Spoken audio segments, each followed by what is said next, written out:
Good afternoon, नमस्कार। Welcome to a new video. ये bank Nifty के एनालिसिस का वीडियो है। आज बैंक निफ्टी आपके साथ डिस्कस करते हैं और कल निफ्टी करेंगे शायद। तो आइए शुरू करते हैं। इससे पहले शुरू करूं, आज ईद है, बहुत बहुत मुबारक आप सबको। बहुत रिस्ट्रिक्शंस इम्पोज्ड हैं, दुख और सुख दोनों में हर तरीके के रिस्ट्रिक्शंस के अब हम आदी हो चुके हैं। जो भी है, बहुत बहुत मुबारक हो। तो ये 23308 से फॉल है जो हम देख रहे हैं। इसमें 1 और ए मोस्ट प्रॉब्ली यहाँ पूरा किया, 2 और बी यहाँ पूरा किया, 3 और सी यहाँ पूरा किया। अगर 3 और सी की बात करें तो इसके इंटरनल काउंट्स अगर आप रखें तो कुछ इस तरीके से रखे जाएंगे। सब डिवाइडेड वेव लग रही है। 1 2 put a 3 year, 4 year, 5 year. You can Rome about with this 3, put it here also if you feel like. कोई फ़र्क नहीं पड़ता। अब मेन बात यह है कि अगर ये 1 2 3 4 5 हमारी थर्ड वेव का इंटरनल स्ट्रक्चर दिख रहा है तो क्या ये सही है? चलिए अभी देखते हैं उसको। पहले तो ये देखिए 1 2 3, तो 3 हाईली एक्सटेंडेड है। ये इसने अब 261% एक्सटेंड कर लिया है, कोई दिक्कत नहीं है। थर्ड वेव एक्सटेंडेड होती हैं और 261% एक्सटेंड करना मामूली बात होती है, तो इन्होंने कर लिया है। यहाँ तक कोई समस्या नहीं है। अब आइए इसके इंटरनल काउंट्स देखते हैं। 1 2 3 4 एंड 5। सबसे पहली चीज़ जो किसी भी काउंट में देखनी चाहिए आपको वो ये कि कौन सी वेव एक्सटेंड कर रही है। थर्ड एक्सटेंड नहीं है। इससे फ़र्क नहीं पड़ता कि थर्ड आप यहाँ रखें, यहाँ रखें, यहाँ रखें, कहीं भी रखें, ये एक्सटेंड नहीं हो रही है। तो यहीं वापस कर देते हैं इसको, जो लॉजिकली दिख रही है। और ये पूरी मूव फर्स्ट वेव का अगर एक्सटेंशन आप देखें तो 1.618 टाइम्स में ख़त्म हो जा रही है। तो गुरुजी बिल्कुल सीधी सी बात है, इस पूरे काउंट में 1 2 3 4 5 में कोई भी वेव एक्सटेंड नहीं कर रही है। और ये पहला लिटमस टेस्ट है इम्पल्सेस का। If there is no extensions in any of the waves, it is better you delete it. So, and remove this also then. So if this is 1 2, this cannot be a third. So what should we do now? तो फिर कुछ इस तरीके से इसकी mark करने की कोशिश करते हैं। यहाँ पे इसको 1 करते हैं,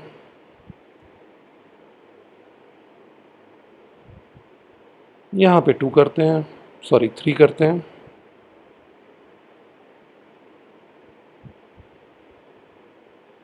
यहाँ पे 2 कर देते हैं, कोई दिक्कत नहीं है। 1 2 थर्ड 161 के आसपास है और फोर्थ या हम फिफ्थ पे चल रहे हैं। अब अगर ऐसी कोई कंडीशन है तो देखते हैं फोर्थ वेव पूरी हो गई क्या हमारी। इस फोर्थ वेव ने 61.8% रिट्रेस कर लिया है इनर वेव 3 का। ये देखिए 1 2 3। अगर आप फोर्थ यहाँ रखते हैं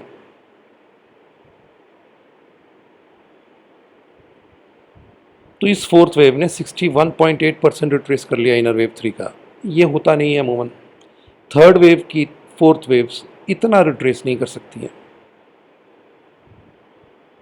तो अगर ये 1 है, ये 2 है, ये 3 है, तो फोर्थ को अभी हमें घुमाना पड़ेगा। अभी फोर्थ बनी नहीं है। We are still into the fourth. ये एकदम क्लियर कट है। We are into the fourth wave and this fourth wave is yet to complete. उसका सीधा सा मतलब है कि we should be moving sideways in this market without breaking above 23,335 odd levels. और नीचे की तरफ थोड़ा बहुत, मुझे नहीं लगता अब इसके नीचे भी हमें जाना चाहिए। और ये दायरा है 21,360। तो 21360 से लेके 22330, this is the range within which we should be moving for next 1 or 2 days before completing this wave 4, and we should be completing it somewhere here, not exactly the price wise but time wise. So if this is 1, this is 2, this is 3, then fourth wave is not complete because this is 61.8%. Yes, some part of it can retrace, but the fourth wave will not terminate at 61.8. Otherwise तो फिर गड़बड़ हो जाएगा, फिर तो कुछ होने वाला नहीं है। ये पल्स खत्म हो गई यहाँ पे। तो अगर यहाँ पे आप फोर्थ रखते हैं तो फिर फिफ्थ की कोई गुंजाइश नहीं थी। यहाँ पे पाँचवीं आ ही नहीं सकती थी, ये फेल हो जानी चाहिए थी। बिल्कुल सीधी सी बात है। और ये ऑलरेडी आप अगर गौर से देखें तो ये 61.8% नीचे हम जा चुके हैं। आप ये देखिए, यहाँ से अगर आप एक्सटेंशन लें और फोर्थ यहाँ रख दें तो we have done 61.8%। This is just not possible in this count. ऐसे काउंट्स में ये हो नहीं सकता है। इलियट वेव एनालिसिस जब भी आप करें, आपको ध्यान रखना होगा कुछ चीज़ें होती हैं जिसके खिलाफ आप नहीं जा सकते। There has to be some logic behind your counts. It is not that you put 1 2 3 4 5 in any 5 non overlapping waves, it will not work. तो फोर्थ यहाँ आप नहीं रख सकते क्योंकि इस वेव ने 61.8% इस इनर वेव 3 को रिट्रेस किया है, और इस केस में फिर फिफ्थ वेव अगर यहाँ कहीं आ रही है तो उसको जाना ही नहीं चाहिए था वहाँ पे, इसको तो फेल हो जाना चाहिए था। तो फोर्थ यहाँ पे नहीं है, and this fourth has to complete in a sideways movement in which most probably this is the A wave of the fourth, this is the B wave of the fourth, and then we'll do something C, D, E sort of a thing, or some other structure, but we will complete this fourth wave below this level of 23,340 odd levels, and then we should be going for this fifth. So if this count is correct, then 1, 2, and we are into the third wave, and this third wave has completed 1, 2, third, the fourth is in progress, and we should be range bound between 22,330 odd levels and 21,370 odd levels, and we should be completing fourth, and then we should be moving into the fifth. Clear? ये एकमात्र possibility है अगर ये impulsive count है। अब इस count को थोड़ा सा और देखते हैं। आप गौर से देखिए, यहाँ पे ये जो मैंने 1, 2 कर रखा है, यहाँ पे एक प्रॉब्लम है। प्रॉब्लम ये है बॉस कि ये जो सेकेंड वेव मेरी आ रही है, इसने फर्स्ट वेव को बहुत ज़्यादा रिट्रेस कर दिया है। It has retraced more than 80% of this. Trending impulses में न्यू वेव में ये अलाउड नहीं है, लेकिन ट्रेडिशनल इलियट वेव एनालिसिस में ये अलाउड है, इसलिए इसको बेनिफिट ऑफ डाउट हमको देना पड़ेगा, दे दीजिए। अब दूसरी पॉइंट आप देखिए जो इम्पोर्टेंट है, वो ये है कि ये सेकेंड वेव का अगर ये इंटरनल वेव ए है, ये इंटरनल वेव बी है,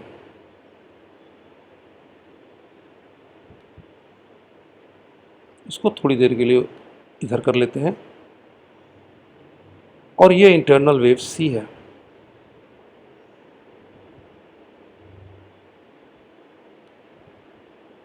तो आप गौर से देखिए, इरेगुलर करेक्शन बन रहा है। ए का लो ये है, बी ने उसको काट दिया है, और फिर सी ने ए के हाई को भी निकाल दिया है। तो सीधी सी बात है, सी हमारी एक ट्रेंडिंग इम्पल्स होनी चाहिए। अगर ऐसा कुछ है तो ये ट्रेंडिंग इम्पल्स में कोई भी वेव एक्सटेंड नहीं कर रही है फिर से।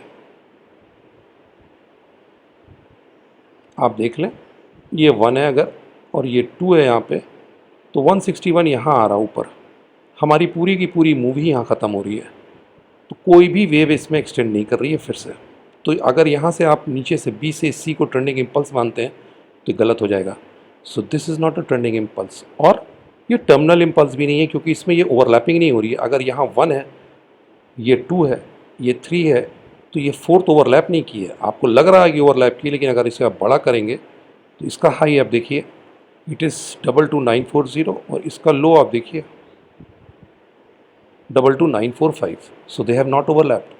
So this is not a terminal impulse and this is not a trending impulse. So is this a C wave? हो ही नहीं सकती फिर।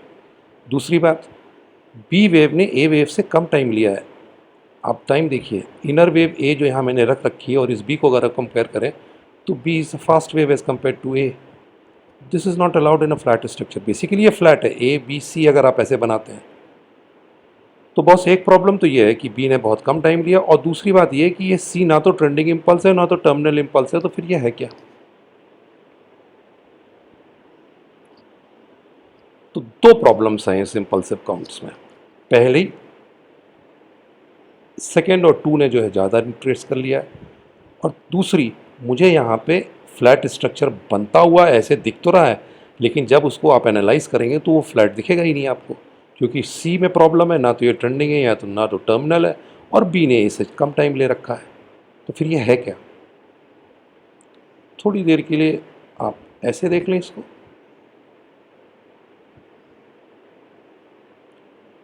क्या आपको कुछ दिखता है इसमें?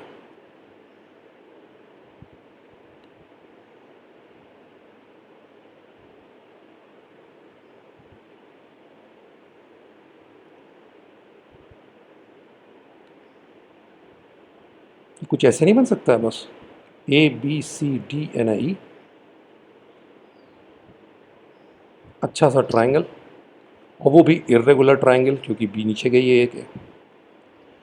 अगर आपने यहाँ ट्रायंगल रख दिया तो फिर ये सेकेंड वेव हो ही नहीं सकती है, क्योंकि सेकेंड वेव्स में ट्रायंगल अलाउड नहीं है, चाहे वो ट्रेडिशनल इलियट वेव एनालिसिस हो, चाहे नियो वेव एनालिसिस हो, there can not be a triangle in second wave, ये नहीं हो सकता है। अगर ये ट्राइंगल स्ट्रक्चर है तो फिर यहाँ पे सेकेंड वेव आप नहीं रख सकते। तो आइए, ये कुछ प्रॉब्लम्स हैं इस इम्पल्सिव काउंट्स में, बट ये सारी प्रॉब्लम्स के साथ भी अगर आपको इम्पल्स से गिनना है तो 1 2 and then 1 2 3 we are into the fourth, we should be moving in the fifth, but as far as I am concerned this is not an impulse because of a very simple reason: the second wave has retraced too much and it is a triangle. The second reason, this inner wave of third has already been retraced by the inner wave of fourth of the third by more than 61.8%. So now there are two major reasons why we should not be considering this as an impulse. But मैंने जैसे पहले कहा आपको, बहुत सी चीज़ें अभी भी लोग इसमें सीख रहे हैं, नई नई चीज़ें ईजाद होती रहती हैं, तो कोई हर्ज नहीं है कि आप दोनों को लेके चलें। तो अगर ये इम्पल्स है तो ध्यान रखिएगा 1 2, अभी हम तीसरे में ही हैं और ये तीसरी अब जो है अपने फोर्थ में है और फोर्थ इस रेंज बाउंड तरीके में कंप्लीट होगी, उसके बाद हम फिफ्थ के लिए जाएंगे। अब बात करते हैं, अगर ये करेक्टिव है जो मुझे दिख रहा है तो फिर ये कैसे बनेगा। अगर ये करेक्टिव काउंट्स है तो ये ए हो जाएगी हमारी, कोई दिक्कत नहीं है इसमें।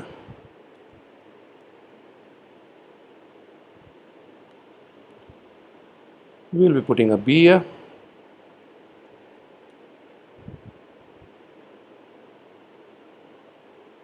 We will be putting a C here. We will be putting a X here. एक और करेक्टिव पैटर्न बनना चाहिए, ए रख दीजिए, बी रख दीजिए, सी मोस्ट प्रोबेबली यहाँ कंप्लीट हो गई है आज नीचे, यहाँ पे सी रख देते हैं विद क्वेश्चन मार्क।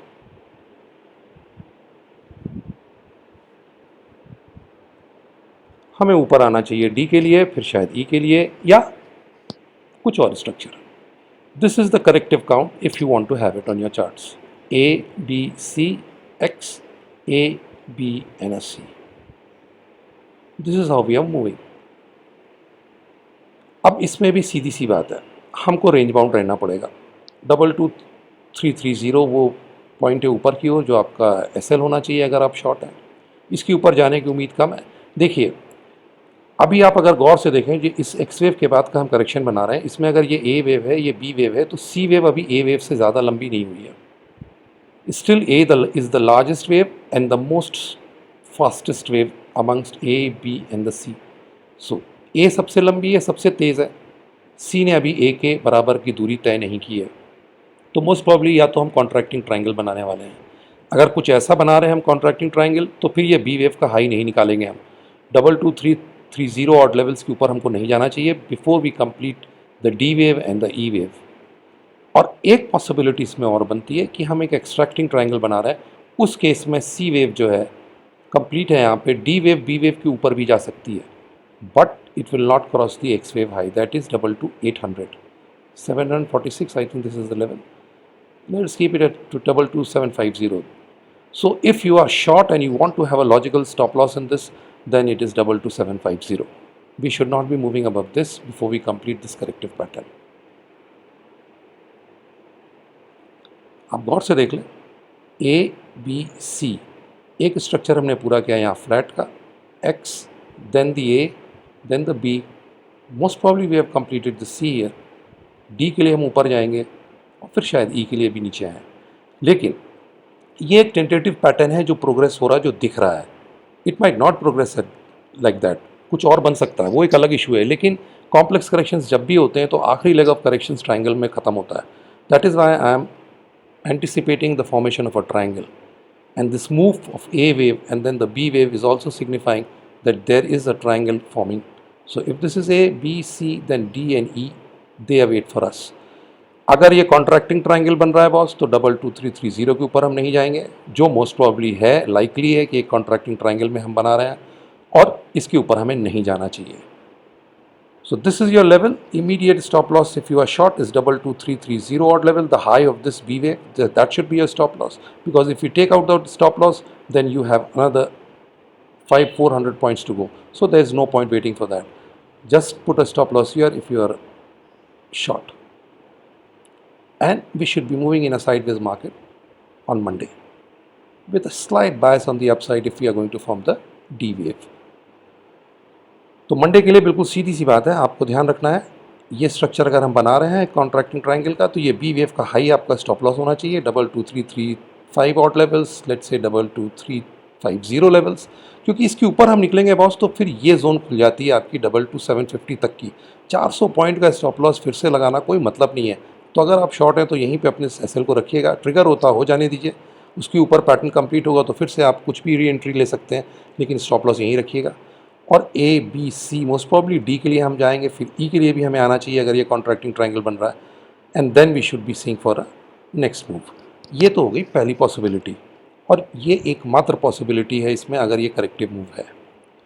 अब नीचे की बात करते हैं। ऐसा भी हो सकता है कि हमारी काउंट ही गलत हो और हम सीधे नीचे की तरफ चले जाएं। देखिए, अगर हम सीधे नीचे ब्रेकडाउन देते हैं बॉस, तो आपको मैं एक लेवल बता देता हूँ, that is the level which will act as a support, and that is around wait below 21,200 and 20,800. Those are the levels where we should be searching for the supports. उसके लिए क्यों मैं ऐसा कह रहा हूँ, उसके लिए थोड़ा सा लॉन्ग टर्म में आप चले जाइए और कुछ नहीं करना है, आपको एक ट्रेंड लाइन खींच लेनी है यहाँ से।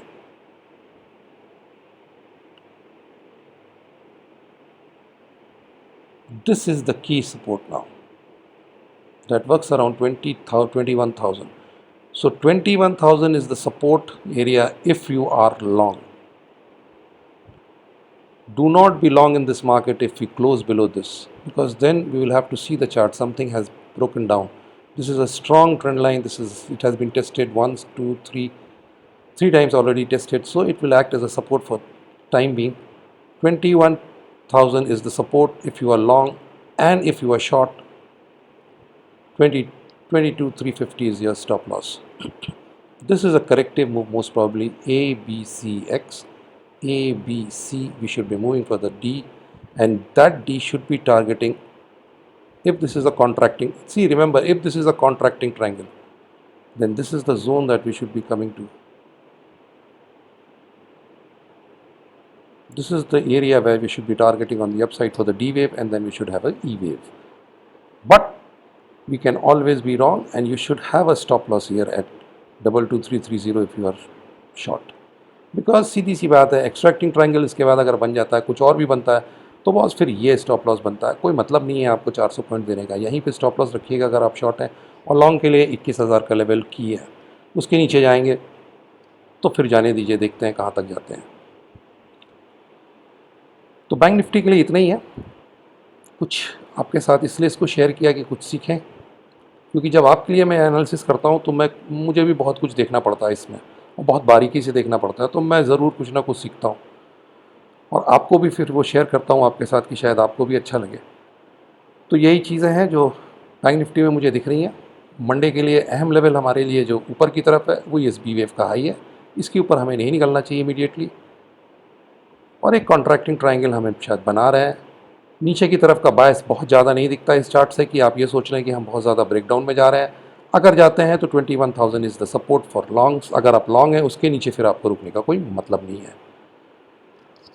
तो इन बातों को ध्यान रखिएगा और थोड़ा पेशेंस रखिएगा इस चार्ट के पैटर्न को पूरा होने के लिए। इम्पल्सिव अगर है तो वो भी मैंने आपके साथ डिस्कस कर लिया है, बट मुझे नहीं लगता कि एक इम्पल्सिव मूव है।